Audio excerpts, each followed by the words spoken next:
Hey everybody, welcome to this House of the Dragon review. As you can see, Joe is out of town. He's checking out a really early, an early access for a video game. Real excited to tell you all about that when he gets back. We'll have some videos. But for now, you're stuck with just OJ and I. We're going to talk about Season 2, Episode 7. More B movies. Oh, okay. Oh, no. Okay. Well, B storylines sometimes. Yes, that is true. Of House of the Dragon. What'd you think? I liked it. This is a good setup. Again, another setup, but a great one. We get more dragons. And I got what I wanted. I was like, everyone come on and try out this dragon, see if it likes you. No, it does not fucking like you. It does not like you. It does not fucking like you. Yeah. Everyone must die. Yeah, as soon as we're in spoiler territory. Yes. So Rhaenyra's in the room and she's like, you know what? I'm gonna shove all of you in here at the same time. I'm gonna lock the door behind you. And then she went off and it's like, may luck ever be in your favor or whatever. And it's like, oh no. At first I was like, wait, I don't think this is a good idea to huddle them up because if one person is not the chosen one, there's going to be some casualties in the back. No, because plot armor exists, Joe. Well, yes, I understand that, but I'm just saying, in hindsight, she should have been like, okay, let's One go at a time. outside one at a time. No, he's dead. Okay, next. Yeah.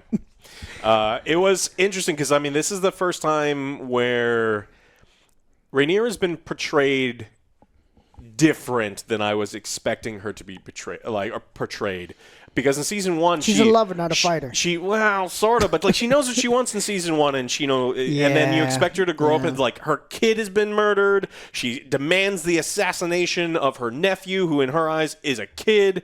I expected wartime Rhaenyra, and she's kind of been a shitty pacifist this entire time. And anytime anyone gets in her face with anything, she's like, "What would you have me do?" It's like, anything. Please do something. And so she's literally asking for answers. Like, what would you have me do? I'm looking for answers. That wasn't rhetorical. That wasn't rhetorical. Yeah.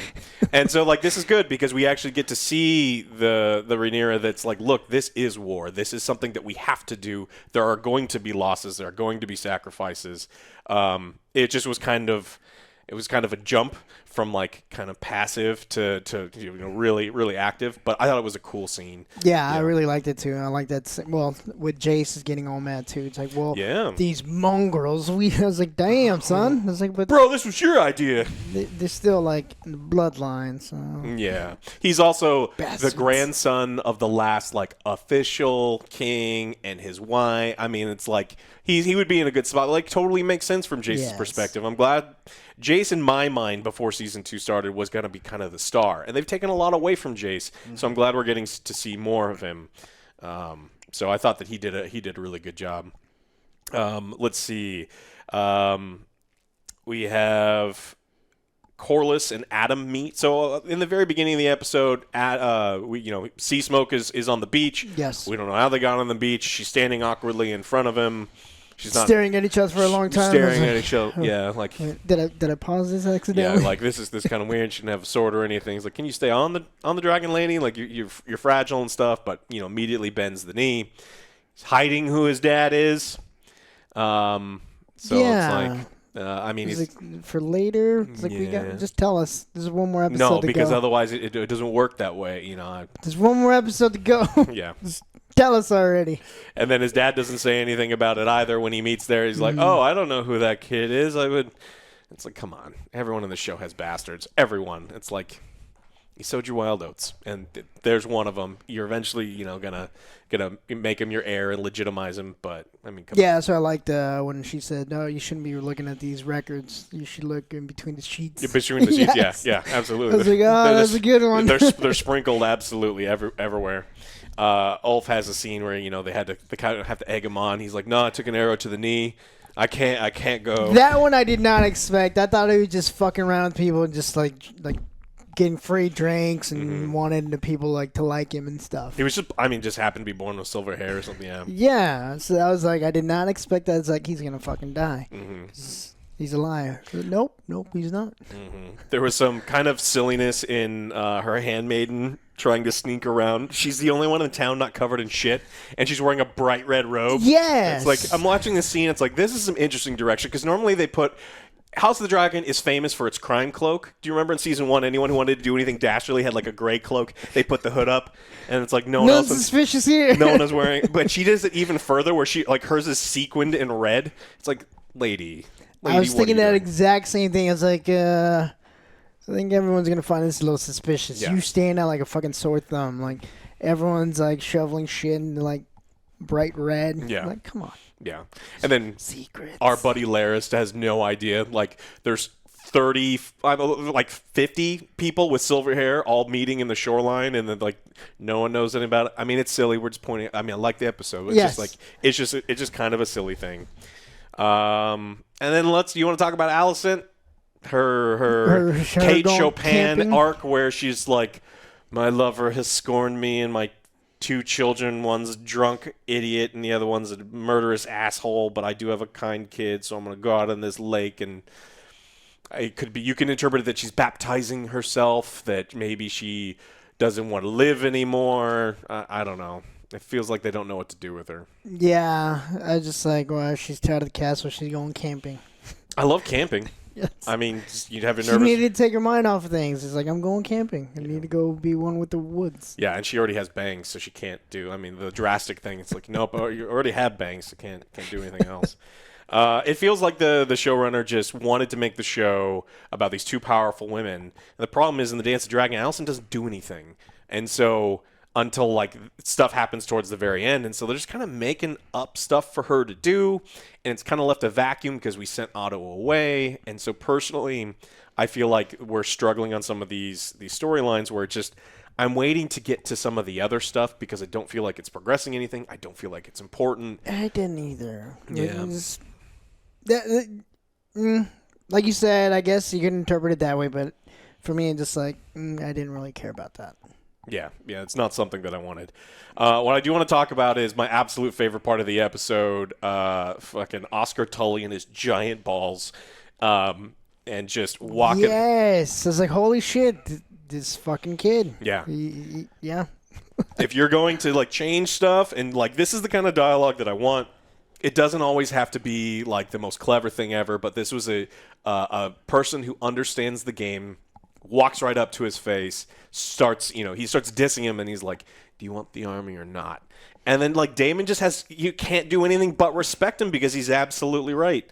You like him? Yes, I actually do after this, because at first I was like, well, he's just a kid, doesn't know like the other guys. Like, oh, you're just a child, no older than my son. But then he starts fucking speaking. I was like, damn. Mm-hmm. He's going to fuck you up. Yeah. And what he tells Daemon to do afterwards, did not expect that as well. I was expecting him to be able to be like take the black and go to the wall like those other 2 dudes that we saw. Aemon sent his brother's buddies to the wall, and so I think it was kind of. I was just great. I love seeing this kind of stuff, and it was a high point for everything. But I mean, the big spectacle thing that what they spent all the money on was the dragons. Vermithor goes out and roasts everybody. Everyone. Again, like, that's what it's like. You could have killed the Chosen One as well if he was standing a little bit closer. Yeah. But still a great scene. I liked it. Like I said, the only one that caught me off guard was, I forget his name. Ulf. Yes. He's the one that got Silverwing. He stepped on the eggs. And yeah. But everyone else, obviously the blacksmith, we knew that was going to happen. Hammer, yeah.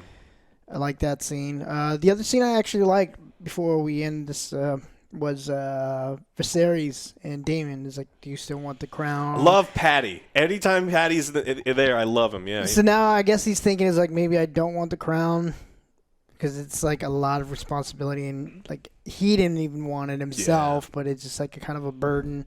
He wants it because he can't have like you can't have it, right? Like, you're the second son, and so he's like, the ambition's there, but he doesn't really want it. He doesn't want to sit on the throne and listen to some sheep farmer go, yeah, your dragon that's took not my for sheep. him. I don't see it. Yeah. And so a lot of the time in the show, they talk about like this blind ambition, and I don't think they often show what it's like to be like, if you're Daemon and you've got a Valyrian steel sword and you've got a dragon and you're a Targaryen, you can do whatever you want at all time. And without the rules. You have all of this money. You can do it because, them being broke is a show thing. That doesn't exist. Like, they're loaded as shit. And so it's like, maybe this dude, this guy who's actually a playboy, unfortunately with his niece, because he's a husbunkle.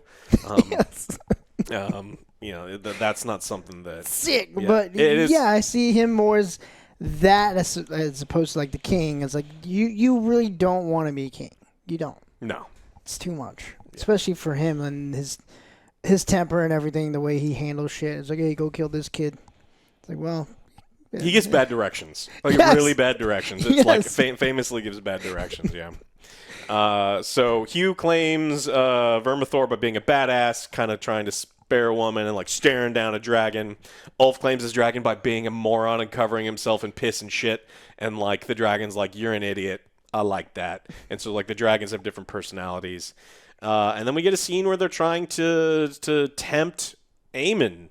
And they fly Silverwing over to King's Landing. Now, a lot of people are... if you can look it up on the map, there's like this bay. Dragonstone's here. The Driftmark is here. And King's Landing's here. Now, it is hundreds of miles, and we do have to forgive a whole lot of travel time because it's dumb. But if you forgive the fact that dragons can't exist because they're too goddamn heavy and like magic...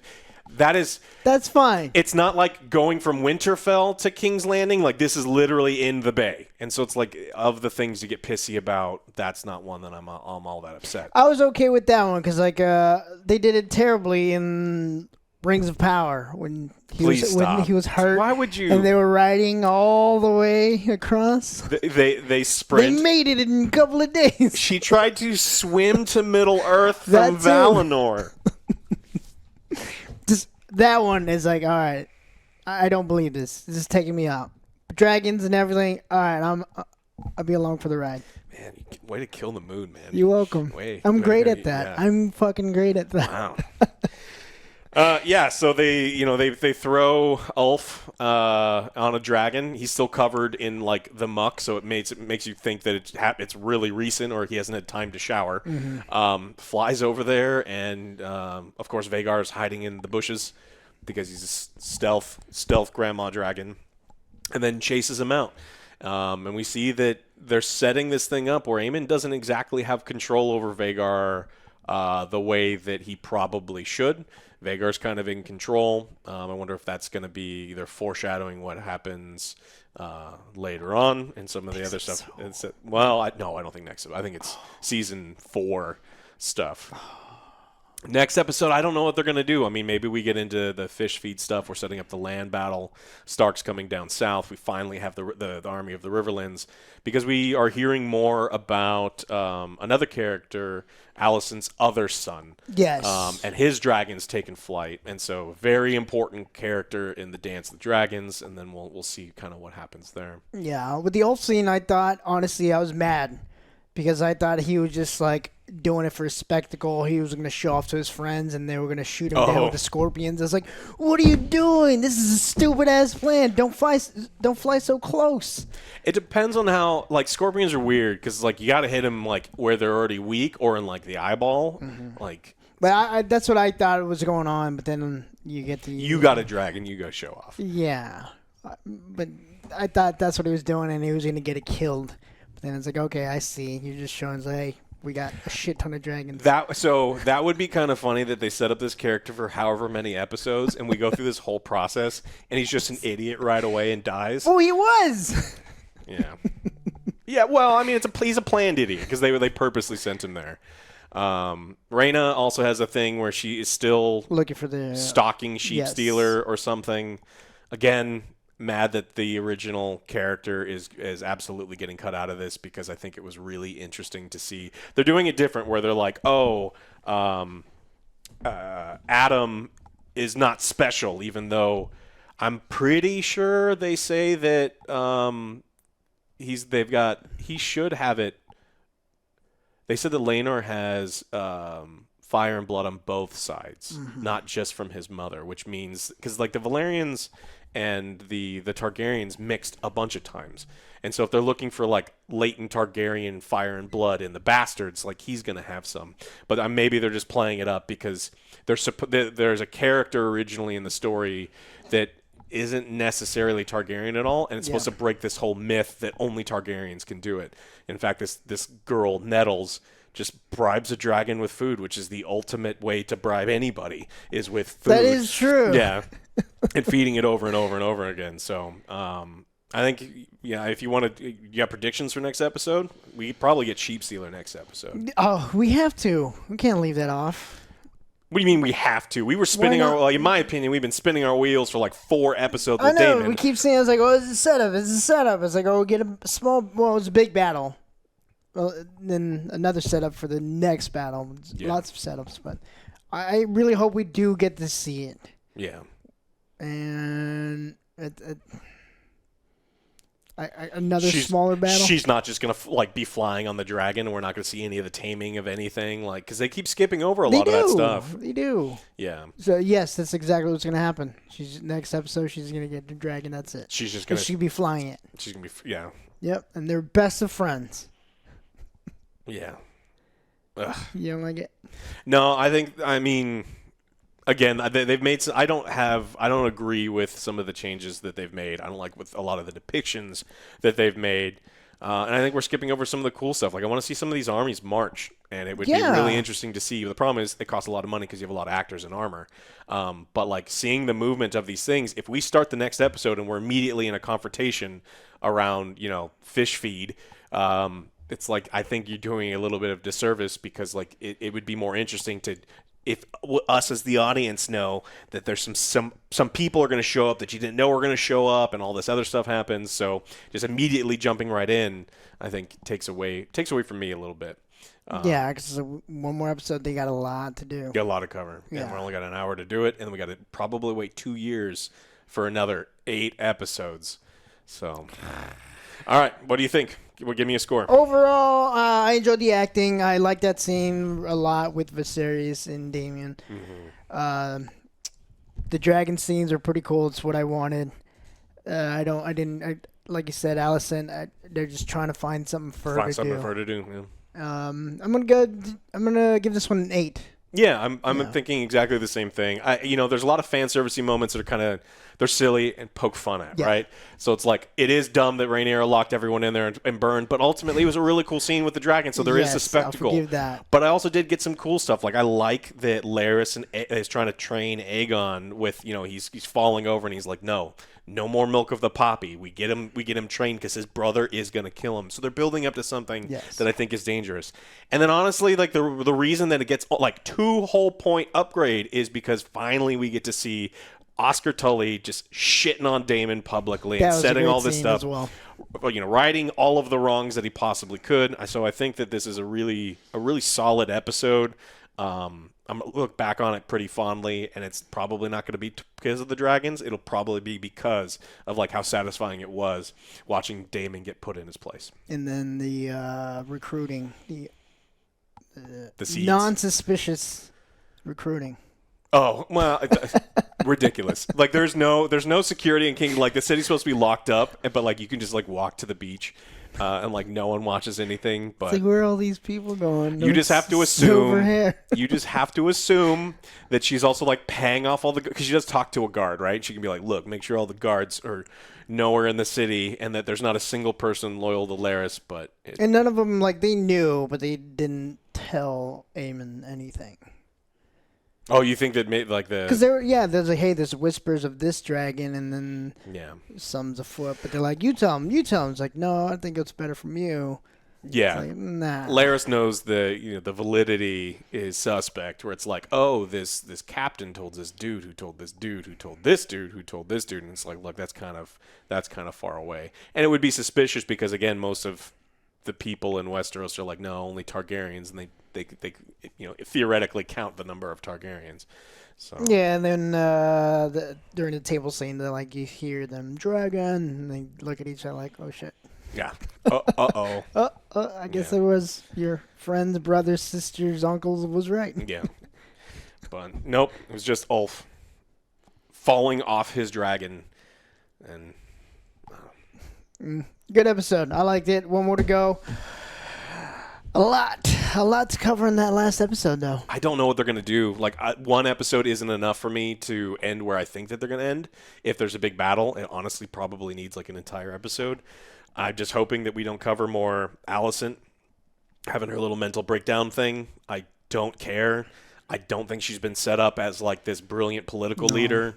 Like, I miss Otto so much. I need someone else over there that, like, anytime we go, Team Green, where it's like, yes, this is the person that's pulling the strings, and I'm hoping Otto is the one doing that right now. Like, Otto may be replacing his brother in the TV show, but I don't know.